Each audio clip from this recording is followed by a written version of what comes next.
ಚೂರಲ್ಮಲೈ ಭಾಗದಲ್ಲಿ ಮತ್ತೆ ನದಿ ಅಬ್ಬರಿಸ್ತಾ ಇದೆ. ಇದರ ಪರಿಣಾಮವಾಗಿ ನದಿಯಲ್ಲಿ ಪ್ರವಾಹದ ತೀವ್ರತೆ ಇನ್ನಷ್ಟು ಹೆಚ್ಚಳ ಆಗ್ತಾ ಇದೆ. ಈ ಭಾಗದಲ್ಲಿ ಹರಿಯುವಂತಹ ನದಿಯಿಂದಲೇ ಅಲ್ಲಿ ವಿನಾಶದಂತಹ ಸಮಸ್ಯೆ ಉಂಟಾಯಿತು. ನದಿಗೆ ಸೇನಿ ನಿರ್ಮಿಸಿದ್ದ ಸೇತುವೆ ಕೂಡ ಈಗ ಮತ್ತೆ ಮುಳುಗಡೆಯಾಗಿದೆ. ತಾತ್ಕಾಲಿಕ ಸೇತುವೆಯನ್ನ ಅಲ್ಲಿ ನಿರ್ಮಾಣ ಮಾಡಲಾಗಿತ್ತು, ಅದು ಮುಳುಗಡೆಯಾಗಿದೆ. ಮಳೆ ಹೆಚ್ಚಾದ ಪರಿಣಾಮ ತಾತ್ಕಾಲಿಕವಾಗಿ ಆ ಸೇತುವೆಯನ್ನ ಕೂಡ ಈಗ ಬಂದ್ ಮಾಡಲಾಗಿದೆ. ರಭಸ ಹೆಚ್ಚಾಗಿದೆ. ಎನ್ಡಿಆರ್ಎಫ್ ನಿರ್ಮಿಸಿದ್ದ ಸೇತುವೆ ಮುಳುಗಡೆಯಿಂದ ಕಾರ್ಯಾಚರಣೆಗೆ ಬಹಳ ಅಡ್ಡಿ ಆಗಿದೆ.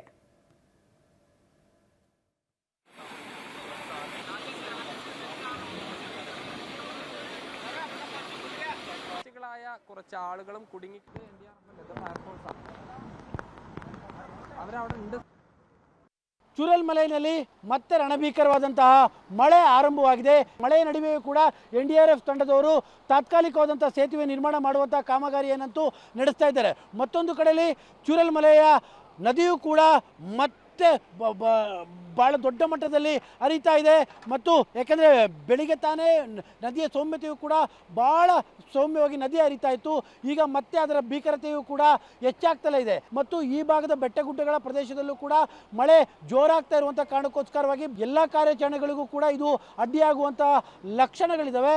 ಪ್ರಮುಖವಾಗಿ ಎನ್ಡಿಆರ್ಎಫ್ನವರಿಗೆ ಇದ್ದಂಥದ್ದು ಪ್ರಮುಖವಾದಂತಹ ವಿಚಾರ ಏನು ಅಂದರೆ, ಅವರು ತಾತ್ಕಾಲಿಕವಾದಂತಹ ಕಬ್ಬಿಣದ ಒಂದು ಸೇತುವೆಯನ್ನು ಕಟ್ಟಬೇಕು ಎನ್ನುವಂಥದ್ದು ಅವರ ಇವತ್ತು ಯೋಜನೆ ಆಗಿತ್ತು.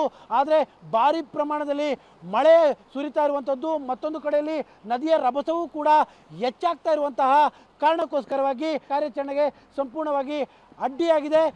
ಮಳೆ ನಡುವೆ ಒಂದಿಷ್ಟು ಕಾರ್ಯಗಳನ್ನ ಮಾಡುವಂಥ ಕೆಲಸವನ್ನು ಕೂಡ ಎನ್ಡಿಆರ್ಎಫ್ ಮಾಡ್ತಾ ಇದ್ರು ಕೂಡ ಅಂದುಕೊಂಡಷ್ಟು ವೇಗವಾಗಿ ಈ ಕೆಲಸ ಆಗ್ತಾ ಇಲ್ಲ. ಕ್ಯಾಮ್ರಾ ಪರ್ಸನ್ ಕಾರ್ತಿಕ್ ಜೊತೆ KP Nagaraj, public TV, Wayanad.